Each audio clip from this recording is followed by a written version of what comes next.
See,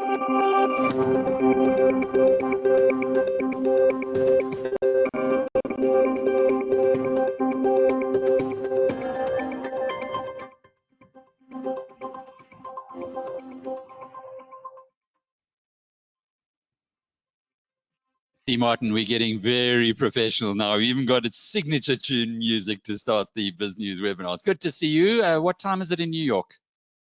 At the moment, it's 6 a.m., Alec.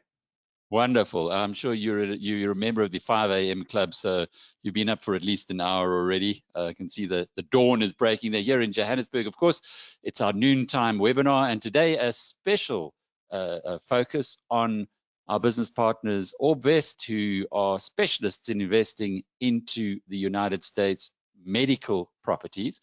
We've been working together with you guys for a while, and to expose today a brand new product to the BizNews community. Martin, just by way of background, I've got a pretty slide on you, which we've got to have a look at. There it is. Being based in New York City, I guess being the chief executive of a company that invests in property in the United States makes a lot of sense. Absolutely. You know, OrbVest is now moving firmly into the realm of being a global real estate company. And as such, I think that when you are positioning yourself globally and raising equity from around the world, you need to be based, in our opinion, in New York. You say around the world, so it's not just South Africans who are investing into OrbVest. Absolutely. We raise from more than 10 countries at the moment. And since the start of the pandemic, we've received a strong expression of interest from many other countries, and we're about to start moving into those countries too. I see you also went to UKZN. Well, I only spent a year there, so it's not surprising we didn't bump into each other. But which one, Durban or Maritzburg? Durban. Okay, well, I thought we might have something a little more in common with the Maritzburg University, but Durban were the more intellectual cousins. And then you spent time at Harvard Business School. What did you learn there? I did an executive management program in 2012, and that was part of my journey to actually immigrating to the United States. When I did that program at Harvard in Boston, there were two things I loved about the US. The first was the stability of the country and the future that it could offer my family and my kids. And the second was it obviously brought to the fore my desire to get into real estate in the United States. And that was where our journey began. Well, we've got lots of people who have joined the webinar today, but before we get into the presentation, a short presentation, and then questions, always lots of questions on these webinars. Our General Manager, Stuart Lohman, is looking after the technology in the back end. Stu, do you want to just help us through that? Excellent, thanks, Alec. To those new to the webinars, there should be a little high-five button on the control panel, which is on the right-hand side. If you can hear my voice, see Alec and Martin and a presentation underneath, can you just give us a high-five? It's coming through clear on my side, so make sure it's coming through clearly on your side. Let's see, Alec. Any high-fives? Got a couple. There's a few. not many. There we go. That's starting to come through. That's good. As Alex said, you'll keep the question and answer will come post the presentation, but there's a little questions bar on the control panel as well. If you can put your questions in there, Alec can pass them on to Martin once he's finished going through the new product. But that's it from our side, Alec. Good luck. Much better now, 30, 40, 50 half-halves. Thanks very much. And greetings from Hunty Kruger in Amamzimtoti. Greetings back to you, Hunty. So she knows how to post the questions. It's very easy. As Stuart said, there's a little question mark. Just click on that and type in your question. Okay, Martin, let's get into the exciting part of this discussion today. Just to recap again what OrbVest is and the way it is focused, but you've got great ambitions as well. And I think that's, you could maybe talk to this slide that we've got on the screen, if you would, just for a few moments. Thank you, Alec. And so our goal has always been that we intend to have a portfolio exceeding $1 billion by 2025, and we will list on the NASDAQ. We currently are listed on the Seychelles Stock Exchange, which is part of the World Federation of Exchanges. And as you can see, our portfolio is well over now $300 million under management. We set ourselves a goal that by 2023, we would be raising equity from 10 countries. We're already exceeding that. And really, as we've said before, demand for our product continues to increase literally month after month. Martin, I got to ask you this question up front. I've just read the most amazing book about a huge scam with a guy called Joe Low from a Malaysian, and he used the Seychelles. And I know from time to time we do get people who ping us to say, yeah, we like OrbVest, we like what they're doing, but are these guys legit? Why are they using Seychelles? So I think the answer is quite simple. As South Africans, we generally have the choice of Mauritius, Guernsey, Cayman Islands, BVI, any of those kind of islands where you can have an offshore structure, or alternatively make sure that your money is kept and is safely housed. The Seychelles has sprung to predominance because of its low barrier to costs and entry, and especially for South Africans. It really does exactly the same as any other island. The difference is that it is very cost effective for our investors and for South Africans. Okay, so no worries then about it being a dodgy location of any type? Not at all. And especially it's important for people to understand that to be a exchange in the world today, you have to be part of the World Federation of Exchanges. You get an ISIN number. The rules, the anti-money laundering, the FICA, the KYC are extremely stringent. And so it's tough to be an exchange anywhere in the world today. And so they are regulated the same as you would find anywhere else. Good. Well, thanks for setting my mind at ease there. Here's an interesting graph to show, well, chart rather, to build on what you showed us just a moment ago. The growth is quite phenomenal. So people always want to know, you're going to the United States, where you're going to invest. It's a very large place. And there are different fundamentals in every single state across the United States. We pick areas where there is strong population growth, where it's very stable, where there's a diverse economy. We don't want to rely on any particular economy.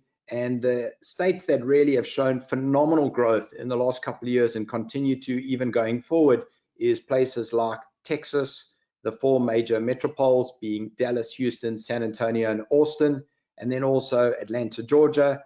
And then we also have invested into the tri-state area, being New Jersey, incredibly popular with international investors and seeking, that high-profile status of the tri-state area. Going forward, you'll see the other areas we intend to move into in the coming year or two, which is areas that are well known. For example, Florida, obviously prolific numbers in terms of people moving to Florida, which obviously fuels then real estate prices over time, and other areas like Colorado, Utah, Arizona, and the Carolinas.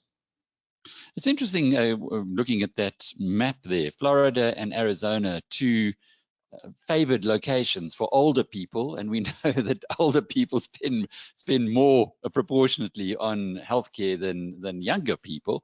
Is that part of the motivation? It certainly is. So number one, from a tax perspective, it is very affordable to move to Arizona. Warm weather, great weather, and to be able to go and retire there is incredibly easy.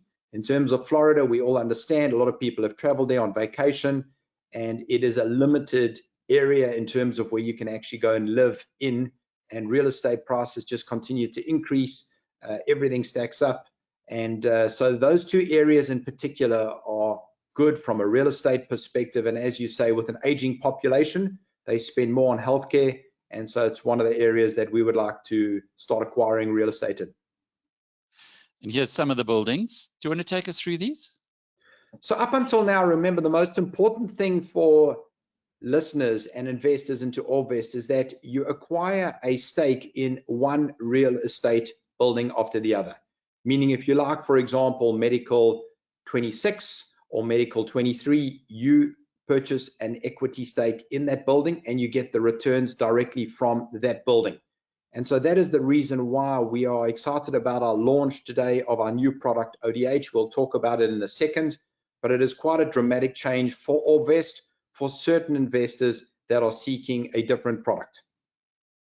So these properties, and maybe you can just update us, because a lot of the business community are now investing in OrbVest various properties. As you say, up until now, you've focused on one particular building, and that has been something that people have gone into, given the pandemic, given what we hear about what's happening in the United States? How have the investments been performing? So that's a great question. Since the start of the pandemic, and even prior to that, for the prior 6 years, people have said, why healthcare?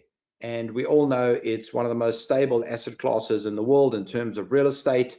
It is incredibly recession resistant and recession proof. And so we've said to people, if and when a correction or recession arrives, you'll want to be in healthcare. We just never expected it to be a black swan event. Since the start of the COVID pandemic, we have collected in excess of 95% of our collections from our tenants that are in the buildings, which has been absolutely phenomenal compared to if you take the other industries, which is retail, commercial, hospitality, where they've taken an absolute pounding. I mean, we've been pretty much unaffected from a rental perspective for the tenants that are in our buildings already. So it really is proving to validate our strategy of you should be, if you want a safe, stable asset, be investing in healthcare real estate. And then if you can do it in the USA, well, that's even better. That's extraordinary. So we hear many of the horror stories of property owners not getting rentals. Well, I guess because certainly in this country anyway, you're not allowed to go to the office, or for many, they aren't able to, or hadn't been able to until recently. But your continuation of the story with the rentals, 95%. So pretty much everybody who's in your portfolio is paying up. They really are. And, you know, we sometimes get asked, you know, is there anybody who's not paying? And certainly in the US, I just want to remind everyone that, yes, we have had a few of our tenants who have said, look, they've had to shut down. And those tenants are generally like your doctor or your dentist, bearing in mind that the US underpinned most businesses over the area of the period of April and May into June through the stimulus package. And so they were able to receive a check which covered pretty much most of their rent and also some of their staff costs. And so that certainly buffered them. And those tenants that did ask for a reprieve or an abatement are popular, they're well known, they're profitable tenants. And they said to us, as soon as they open in the period of July, August, whatever arrears there is, they'll pay off over the remainder of the coming 3 months. So those are the smaller tenants. In terms of the actual impact on the portfolio, bearing in mind that one doctor or dentist with his receptionist doesn't really impact the total building, where we've got, for example, anywhere from 10 to 20 tenants, and we've got very large players in there. The kind of players like the labs and radiology, oncology, spinal units, where there's a lot of people, those stayed open right the way through. They are deemed essential services. And so as we've seen all along, even in areas of South Africa, certain medical office buildings and hospitals have to stay open during pandemics. Martin, what about the dividend stream to investors? In terms of dividends, all these buildings, we won't acquire them unless they are generating on day one a cash-on-cash return of 8% to our investors, give or take. And so what we mean is over the life of the project, it needs to generate on average 8%. If you invest $100,000, you'll get $8,000 per annum return, which will be then paid to you quarterly, plus minus $2,000 per quarter, bearing in mind every building is different. And then when we sell the building after 5 years, you'll also generate a profit. And those two together are known as your IRR, internal rate of return, which we needed to exceed 12%, for example, per annum in US dollars. And have you been achieving that despite the pandemic? We certainly have. For 6 years, we've got an impeccable record of paying dividends to thousands of investors from also, as I said, around the world. And we're really very proud of that. And as we move forward, we are still in a position now, notwithstanding the competitive nature of people wanting to acquire these buildings in the US, that we're still able to generate 8% cash on cash, which we believe is a fantastic return to most people around the world. Certainly if you're investing in South African rands, and thankfully many of the business community did that some time ago when the rand was a lot stronger. So we won't pull that into the equation. because then the numbers start looking a little crazy. But you've got your new product. That's really the reason why we're having this conversation today. It is something very different. Up to now, as you said, all of the investments have gone into individual buildings. Now you're doing it differently. Just explain to us why. So I'll go through what it says essentially on the screen. The first thing is we really are proud of this. You know, we're planning ODH for a number of months now. What is it? It's OrbVest Diversified Holdings, and essentially it's a portfolio of our assets. And it is to further diversify your investment and spread your risk over a number of buildings. So in terms of ODH, it will be a minimum of 8 investments. 4 of them will be existing buildings that we already have that are producing returns right now, and 4 of them will be new buildings that we are going to be acquiring in the next couple of months. The question is, why are we now doing this? And the real reason is that our primary criteria for existence is the preservation of capital of our investors. And so we've had for a long time demand and requests from people, whether it be a small investor or a large investor, to say, instead of me going and investing one by one into every building and having to understand numbers and understand the fundamentals of real estate, which I'm new to real estate, can't you just give me like a portfolio of assets and I'll invest one amount and you invest it across a whole lot of assets? And that's what ODH does. It allows a person to make a single investment into ODH and basically then build immediately a healthcare portfolio in the United States. You are essentially becoming a real estate owner in the United States. And for me, the most exciting thing is the biggest impact is that for the smaller investors, as you know, Alec, our minimum investment is $5,000 per building. And so if you wanted to build a portfolio and have 8 investments, you would have to invest $40,000, which is over 700,000 Rand. And that's beyond the realm for most South Africans. However, with this product, the minimum investment is still $5,000, but for 88,000 odd Rand, it means pretty much there is an enormous amount of people in South Africa that can now invest into a portfolio of assets. It essentially means that if you take your $5,000 and you divide it over the minimum of 8 investments, you're essentially investing $600 per building, which means that most people are now able to now suddenly invest into OrbVest and have the stability and the diversification through the single ODH product. It makes a lot of sense, and that's why there are now fractional shares. I was actually looking earlier this morning with a friend of mine on putting together a US portfolio, and if you're going to do it the way we've got it in our business portfolio, you've got to put in $16,000 to be able to afford one Amazon share, which is $3,000 as 20% of your portfolio in the, you know, the way we've structured it. So a fractional, it just makes a lot of sense. But those 4 existing properties, up to now, our conversations have always been that they're individual properties and presumably they're all fully sold or fully invested in. Are people cashing in some of their investments that you can put this into the portfolio? How does that work? So the area of where does the equity come from comes from essentially 4 places. The first is that I'll just say that going forward, in terms of new investments, our own OrbVest fund will get priority in terms of any investment. The second thing is that existing investors, it's not that they're cashing in, it's that now and then over time, you know, people have personal circumstances. It might be COVID, it might be that they're immigrating, and they might have $100,000 into a building. And you and I have often spoken about, are people able to cash out if they ever need to, given that it's a 5-year product, our normal investments. And so what we've normally done is we've floated that to the other investors in that building, and it normally gets snapped up. Going forward, we as OrbVest Fund will be acquiring those shares back from investors. The third is that we have had, since the start of the pandemic, there were 1 or 2 of our larger investors who had committed and have come to us and said, look, given COVID and their own businesses and their personal situation, they would prefer maybe to give it a miss at the moment, and we'll be grabbing those equity stakes. And then the last is that we just recently launched, as you know, our Princeton building in New Jersey, and it's been oversubscribed.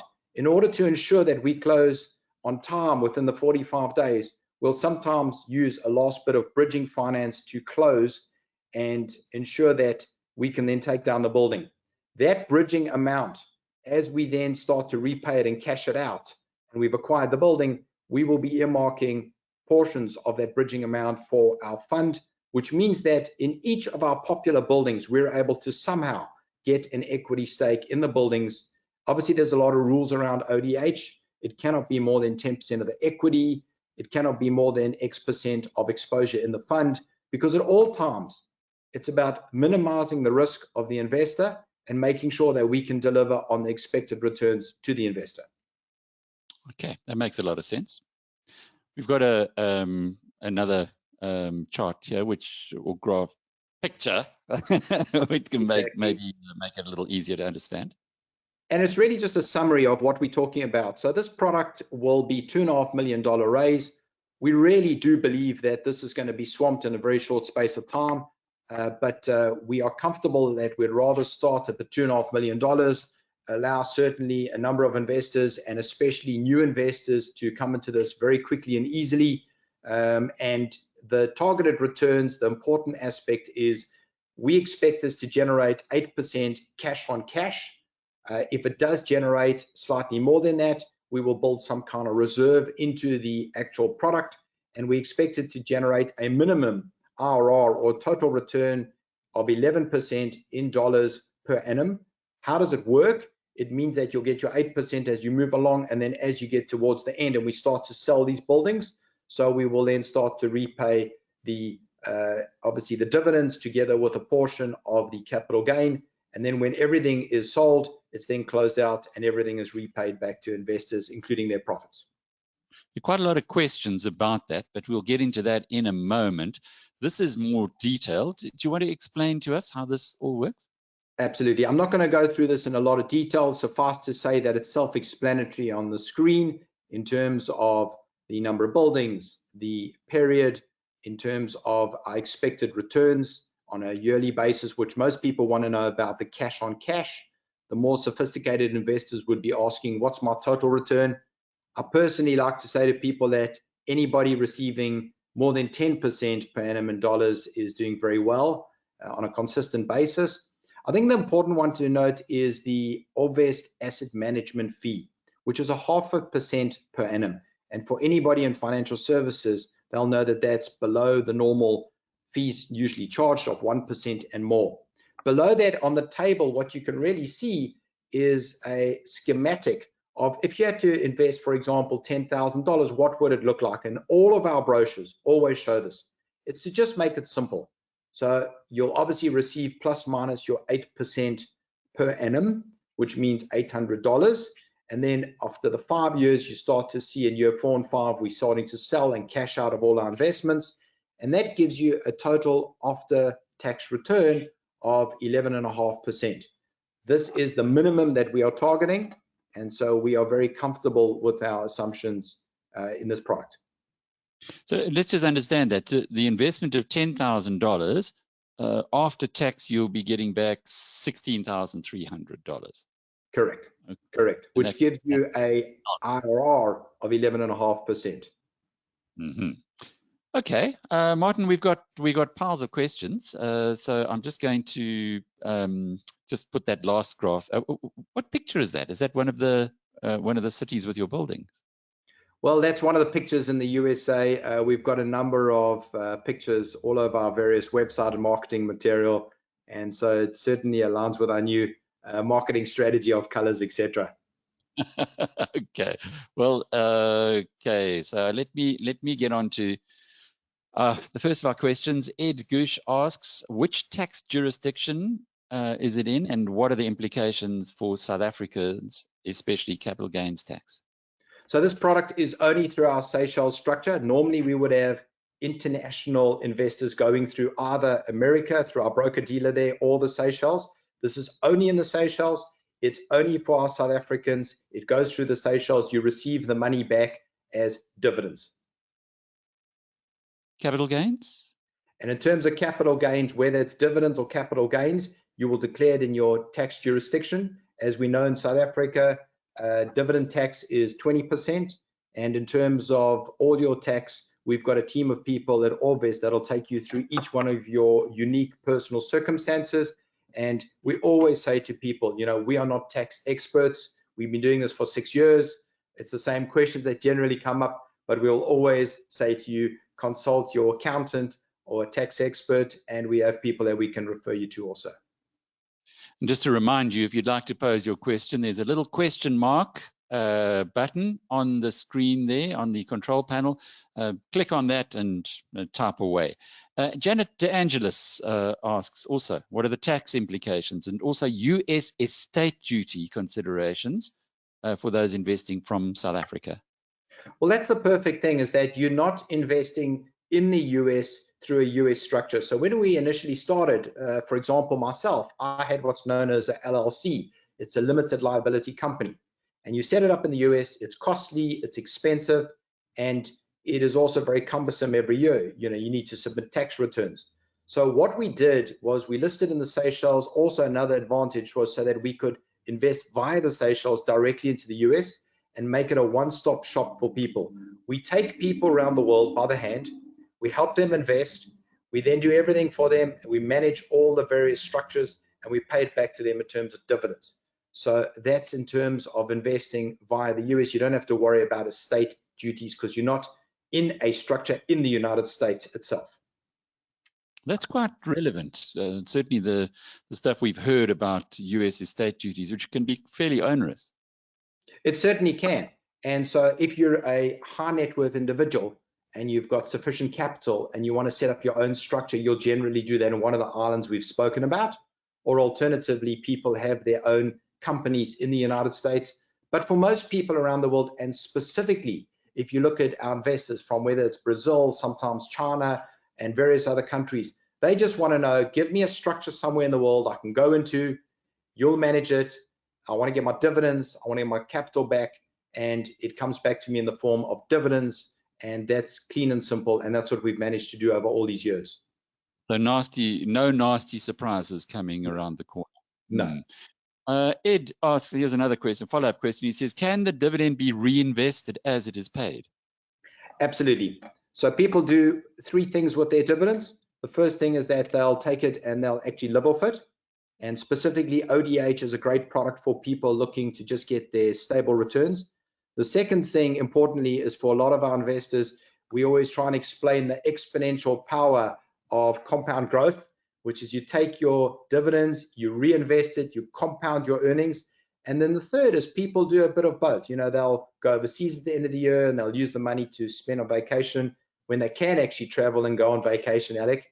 But we hope that'll return to normality soon. So absolutely, people reinvesting, it's a huge part of our philosophy. People have done it consistently quarter on quarter. And that's also a way in which they diversify into so many of our different products. They get the returns and they put into the next and the next and the next. And it can be almost automated. It can. Excellent. Christine Lowe says, what are the tax consequences of investing in ODH, IRS and SARS?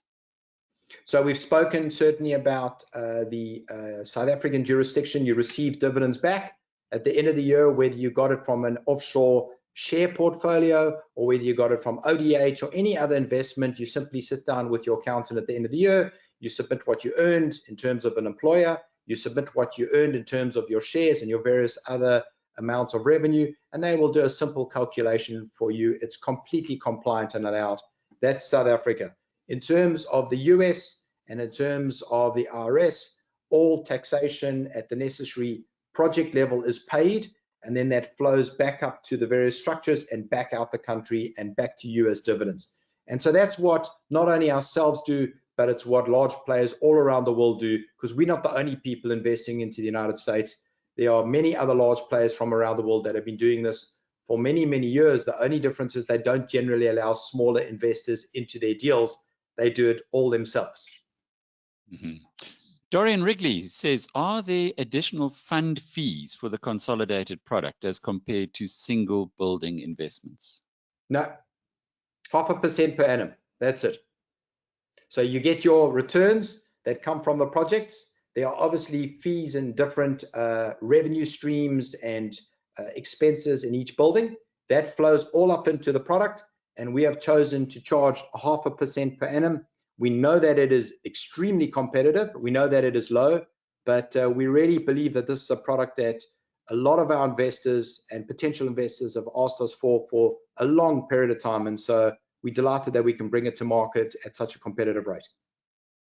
Pete Lowe wants to know, on which platforms will this product be available? WebTrader? No. That's Standard Bank Trader. No. So if you want to, you simply go onto www.orbvest.com, you register. One of our relationship consultants will get hold of you straight away. We will always do the right thing, which is we're not just going to let you invest. We're going to take you through who we are. We're going to send you the necessary material. We're going to get you comfortable on it. We want you to invest when you feel comfortable. And that's something we're really good at, myself and my partners, is client service. We want to make sure that at all stages in your investment journey with us, you know who to talk to, you've always got someone to pick up the phone to, and that whilst it is seamless online, once you've got past the FICA and KYC and AML scenario, because everyone has to, that the rest of it in terms of reinvestments on our platform, it's straightforward. Yeah, Pete, and just to add to that, I've been going through the process on WebTrader, for instance, and when you are doing stuff like that, FICA and KYC and all of these anagrams, they're quite challenging, but it's well worth it when you finally do get through that whole process, and it's not as difficult as it sounds. Shaman Prem. It's something I want to just mention is that, you know, I was a busy guy in South Africa, and I always said, I've got to do it, and I never got to doing it. And probably one of my regrets was that I probably should have started 5 years earlier. We all should have. You've got people like Magnus and everybody else who's just saying, you know, invest offshore, and it's time consuming. But when you actually just get it done, it's not that difficult. All they want to know is, who are you? Are you legit? Just show us your actual documentation, and once it's all done, you can invest not only with OrbVest, you can invest with anybody who is allowing you to take your money offshore and earn good, reliable dividends and returns, as opposed to consistently worrying about the rand and all the various bits of media negativity that go up and down every single day in South Africa, which is, by the way, where all my friends and family still live. Yeah, it's a really good point that we tend to put things off and procrastinate on them, and next time you hear Magnus Haystack showing you what you should have done, you then realize that, okay, maybe I should get around to it this weekend, and something else happens instead. I've done it. I've gone through that whole process, and it's not really that much of a hassle. It's just actually allocating a little bit of time and making it happen. And I guess then you're able to track it, as you were saying, on OrbVest as well.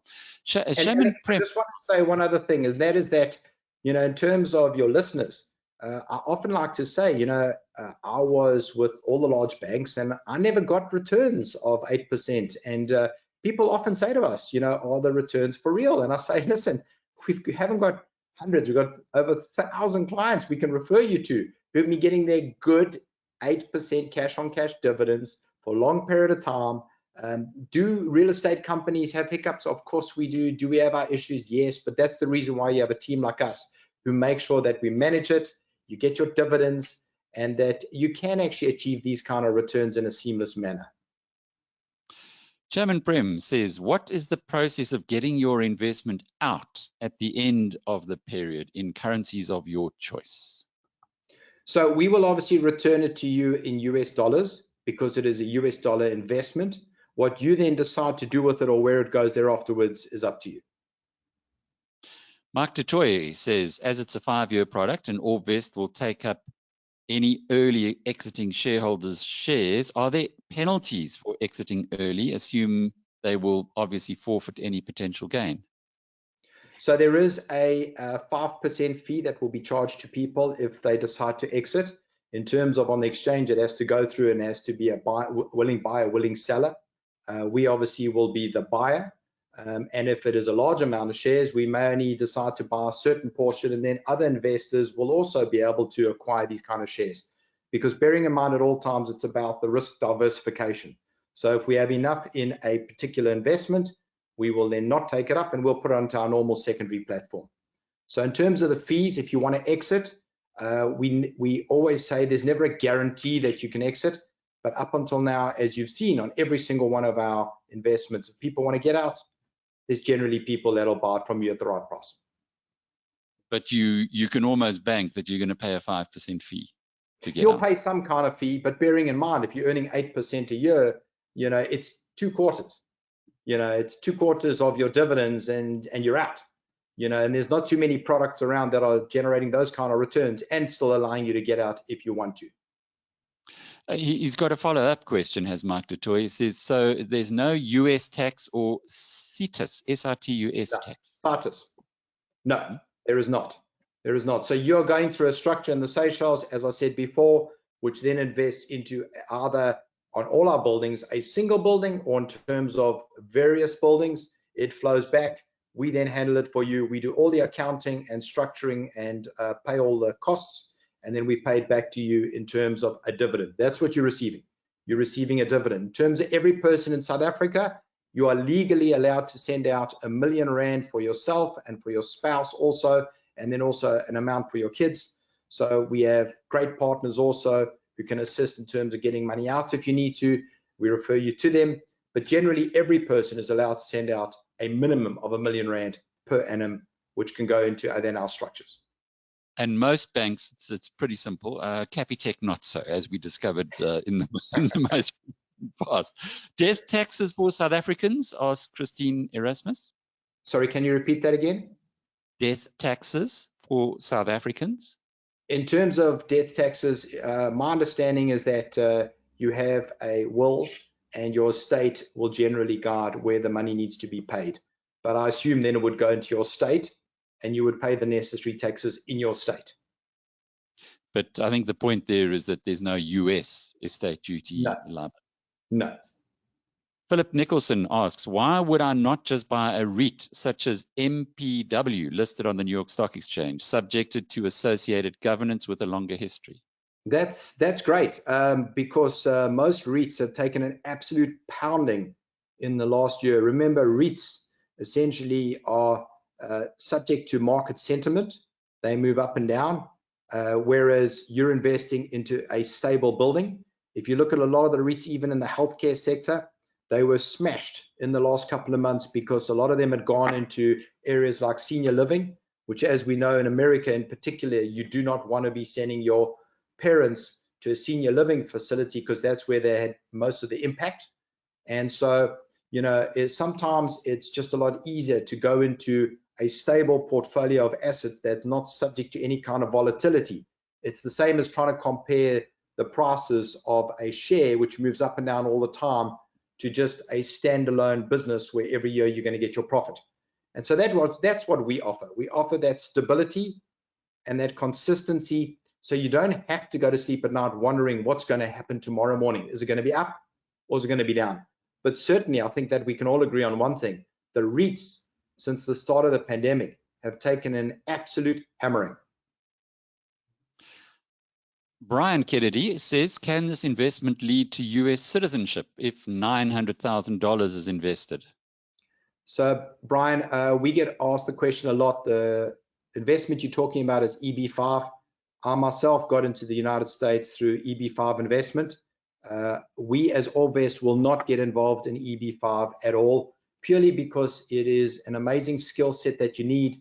It's absolute focus. We have partners who do EB5 and that's all they do. And you need to really be on standby to look after that person and their family and everything about their move to immigrate. We do commercial investing into buildings, and that's what we focus on. Follow-up from Dorian Wrigley, who says, can one invest with existing offshore funds directly into the Seychelles structure? Yes, you can. Oscar Brandenburg says, I'm Swiss, living in South Africa, but might go back to Europe in the next few years. Can I participate? Yes, you can. Just so in other words, what you're saying on both of those questions is you don't have to be South African to participate in this. You definitely don't have to be South African as long as it goes through our Seychelles structure. Hartmut Johannes says, why are you going to close out after 5.5 years? Can't you just replace the older properties with new ones and let ODH roll on indefinitely? Well, I think a lot of people like to know there's a start and an end. And, at that point, I would hope that we would be potentially on ODH 9 or 10 with significantly larger amounts. There is no guarantee at the moment. We're starting with only 2.5 because that's what's available. I do expect, and I'll say it again, that this will be swamped in terms of the mantra of first come, first serve. And so I would say that for most of our investors, they want to have a plan. They want to know I'm investing and there's a defined exit. At that point when you exit, as long as we have additional similar products that you can invest into, that's what most people are seeking, because they actually don't want the money back. They actually just want to see it continuing to grow. And we always offering those kind of great similar investments.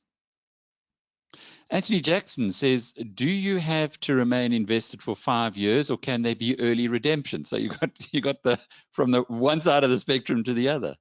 Absolutely. So as we said before, if you want to get out, yes, you can get out, and there will be the fees.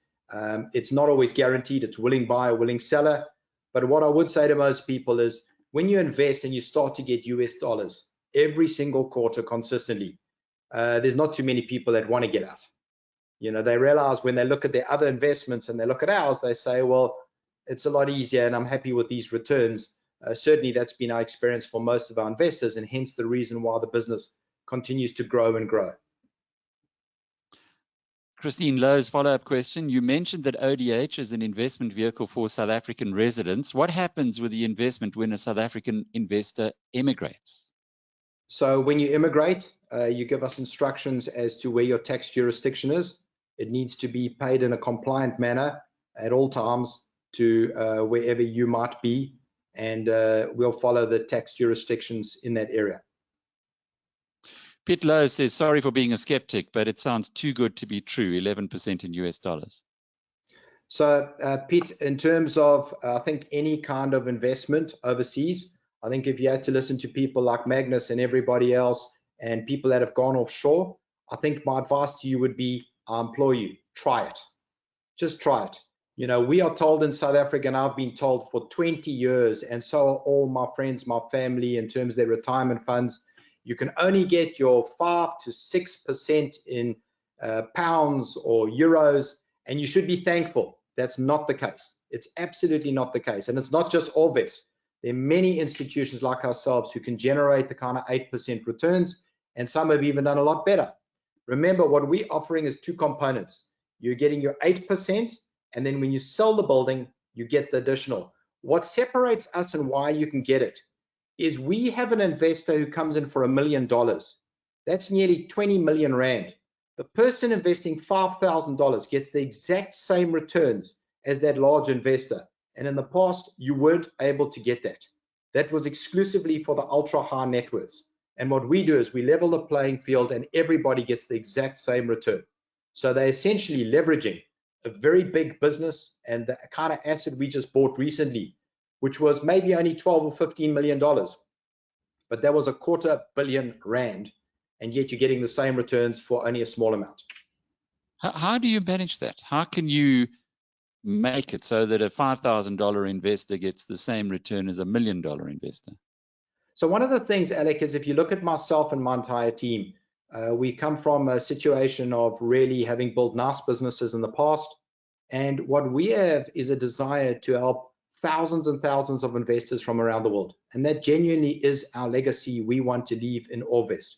And so our mantra is that even if somebody came to us tomorrow and said, here's $100 million invested, the point is we will still look after our investors around the world, and they will earn the exact same returns as other people in the investment. And so if you're able to do that, it becomes very appealing, in my opinion, to attract people from around the world who all want to achieve the same thing. And just to follow up on what Martin said, you might know that the BizNews Global portfolio, which is in shares, we've been very lucky. I mean, we've managed to buy into into the tech boom at the right time. But there, the return, the compound return has been 20% a year. So it can be done. It's not, and I can promise you, I'm not a money manager. So that gives you an insight. It certainly isn't out of the ballpark. Colin Sewell asks, what percentage does OrbVest invest in the property portfolio itself? So OrbVest invests into every single investment between 3 to 5%, or 2.5 to 5%. Sometimes when we have partners involved, they will co-invest together with us, but that's pretty much the range we always like to try and invest. Dioka Mawiliri, sorry for butchering your surname, says, hi, what's the minimum lump sum investment requirement? Minimum investment is $5,000. At the moment, it would equate to about 88,000 Rand. And that means you are straight in. You essentially are now a real estate owner, a landlord in the United States. Shaman's follow-up question is, can investors visit the buildings and get a feel of what they invested in? One of the things we're most proud of is we hold buyers trips once or twice a year, obviously notwithstanding COVID and the current global scenario, where we actually take people to the United States and people come and they see the buildings. We have the enviable reputation of having 100% success rate, because I assure you, somebody getting on a plane and going to the United States and standing in front of these big, enormous buildings where we predominantly as South Africans own them, it's phenomenal.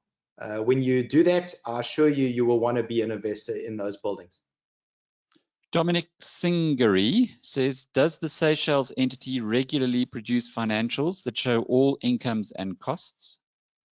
I cannot speak on behalf of the Seychelles Exchange. I'm sure they are fully compliant and disclose exactly what their financial status is. But bearing in mind, it's the same as any exchange. It's the same as, why would people go to the Cayman Islands? Why would they go to Mauritius?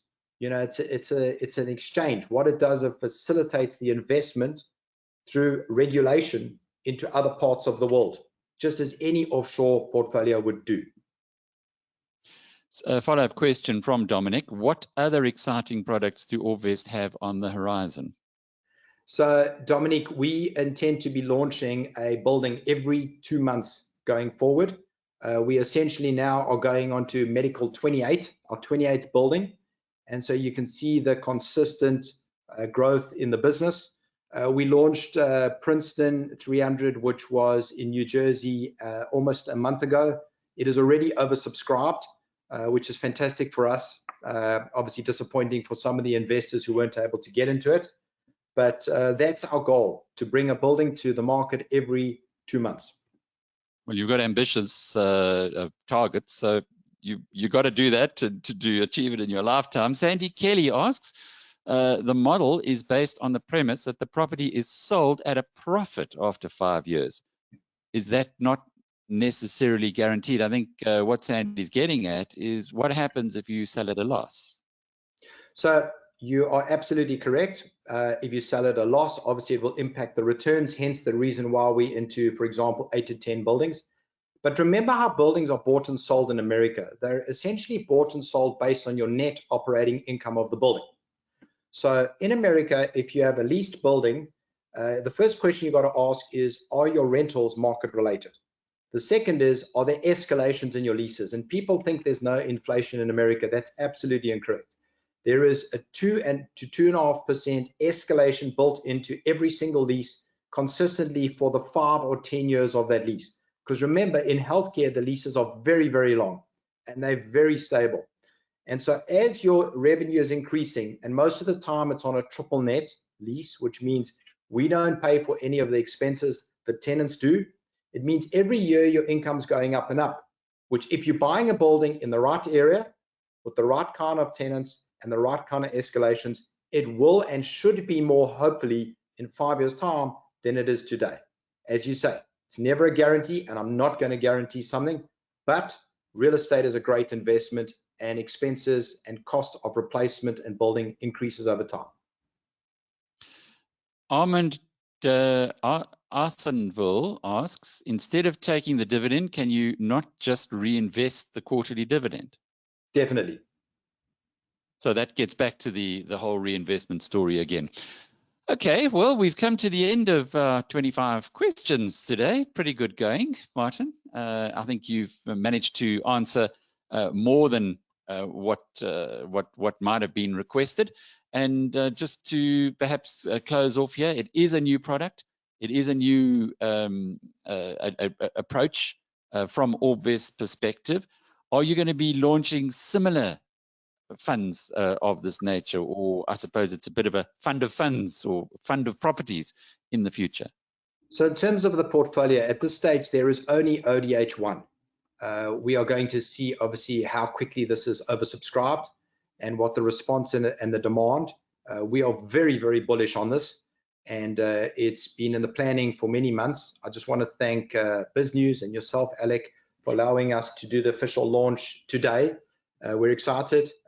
If you want to get into this, as I've said before, just go to www.orbvest.com, register or contact us, or in any way possible, one of our people will immediately get back to you, and we can have you in literally in a couple of days and invested into the US. And for existing investors, presumably it's even quicker. Very quick. They'll literally be able to go onto the platform, they'll see it there, and they'll be able to make the investment straight away. So in terms of people wanting to know how a platform works, once you are past that first hurdle, to literally reinvest is literally going on and clicking a button and choosing your product you want to go into. It's certainly been assisted with technology in the last couple of years. Well, thank you as always, Martin, for sharing with us today.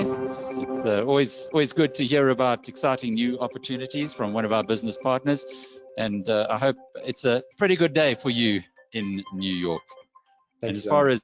as far as we're concerned here from BizNews, it's been our pleasure to have this webinar with you. Look forward to being in your company again in the very near future. Pretty much every day we've got webinars. I'll be back on Thursday with the next in our Founders series, and this time it's with the founders of Discovery, Adrian Gore and Barry Swartzberg. Stuart, do you want to tell us where we'll be able to pick up the recording of this webinar? Excellent, thanks Alec, and thanks Martin for your time. Alec, I put the YouTube channel on the chat bar, which is also on that control panel. There's a YouTube link there. We have to process the video quickly, and then we'll get it up as soon as possible for people to catch up and get some information. And then the website, obviously, for more information is OrbVest. Is it .com or .co.za? .com. .com. Thanks again. Until the next time. Cheerio.